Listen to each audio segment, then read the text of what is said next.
Good morning. Mr. Mike here for the Mechanicsburg Learning Center with another episode of Dino-A-Day. This is episode 19 for those of you keeping score at home.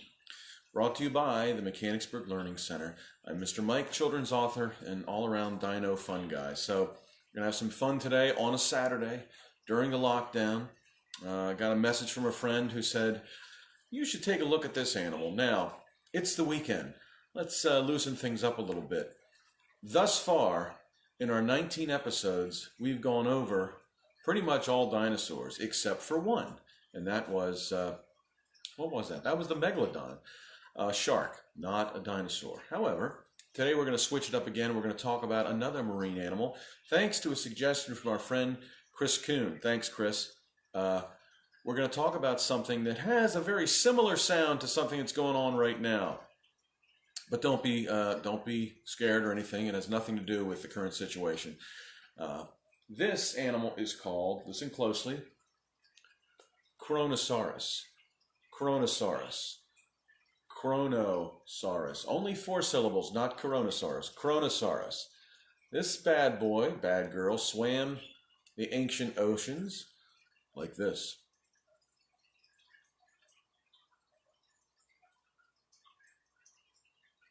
And actually, to be quite frank, it probably swam the oceans like this. This thing was fast.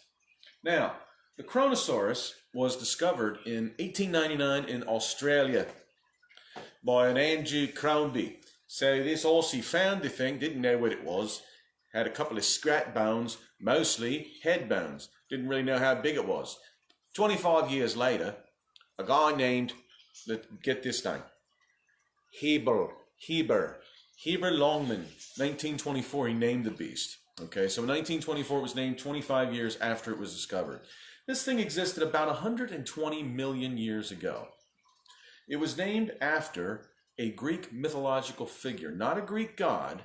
Greek gods came a little bit later in mythology in terms of Greece. This was called Kronos. Kronos was actually the father of Zeus. He was a titan, not a god, so they named it Kronosaurus.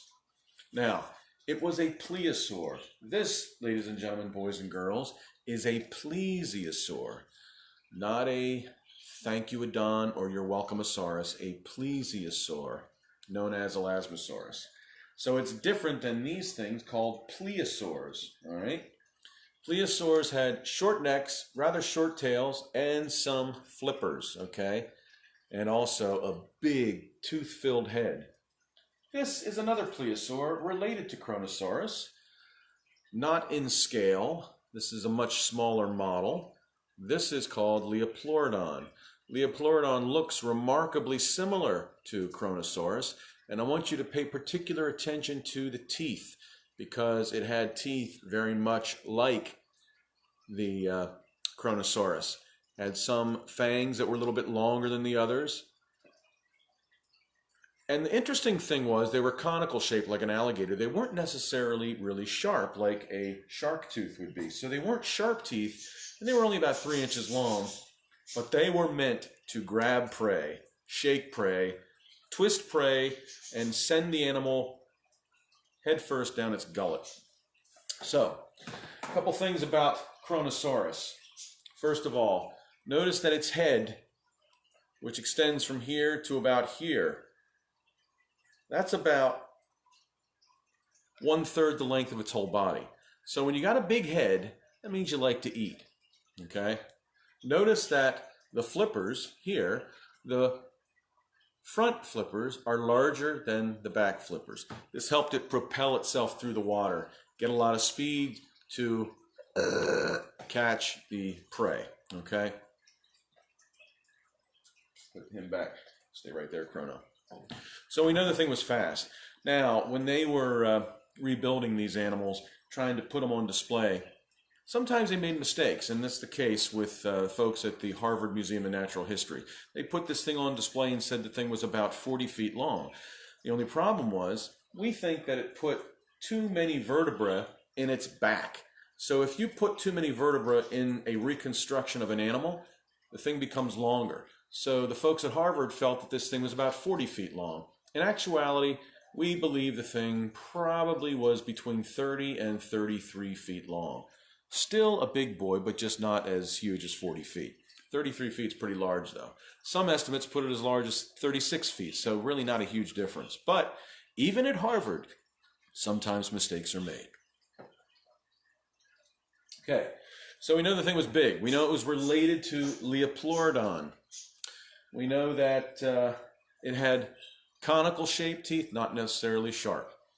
The interesting thing, too, about the Leopleurodon and the Kronosaurus is these things were separated by about 40 million years of evolution. So it's not like they bumped into each other in the sea. 40 million years between the two. 1977. A long time, over almost 100 years since its first discovery.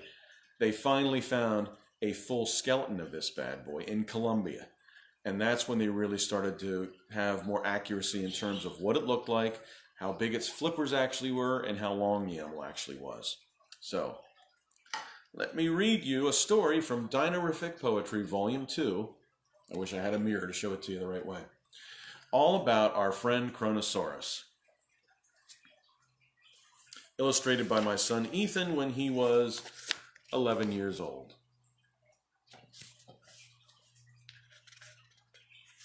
Remember, it has nothing to do with the virus. The Kronosaurus cruised the ocean's depths in search of food. He didn't have the very best of manners. He was rude. He never wore a bib or used utensils when he ate. He chomped up things, and worse, he liked to nibble on the plate. He never thought to ask if he could hang around to dine. Most beasts that he encountered sadly didn't see the sign. He didn't ever ask if he could stop by for a bite. He'd simply show up unannounced. This guy was not polite. You see, the Kronosaurus head was almost 10 feet long. Don't argue with this guy and just accept that you are wrong. His total length, we know, was 30 feet from tail to snout, which means his head alone made up 1/3 his length, no doubt.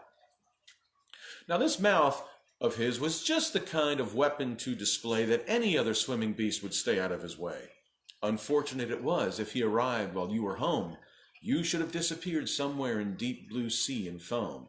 Now, if the Kronosaurus tries to visit for a snack, prepare yourself, make some excuse, and say you'll be right back. Then swim real fast and head to some remote location, quick. Then call him up, apologize, and say you'd gotten sick. He'll ask, of course, if maybe he could visit you next week. Stay strong, I say, for this is not the time to act so meek. The only thing to say to keep you safe, you'll soon discover. That's fine, Krono, but I'll be gone, so please, call on my brother. The Kronosaurus, named after a Greek titan named Kronos. Really, if you want to find out more about Kronos, he was a pretty despicable titan. And you can Google him. It's Kronos or Kronos. The Kronosaurus from Dinorific Poetry, Volume 2, written by Mr. Mike, illustrated by my son, Ethan. Thanks so much for sharing these videos. Hope you guys are enjoying them. We will do yet another episode tomorrow, Sunday, 10 a.m. Eastern Standard Time. So make sure you tune in. Shout out to Chris Kuhn for suggesting today's animal. Shout out to Mechanicsburg Learning Center for helping us do these and making this all possible. So see you tomorrow, 10 a.m. Eastern Standard Time for another episode of Dino-A-Day with Mr. Mike. Have a great day. Enjoy yourself.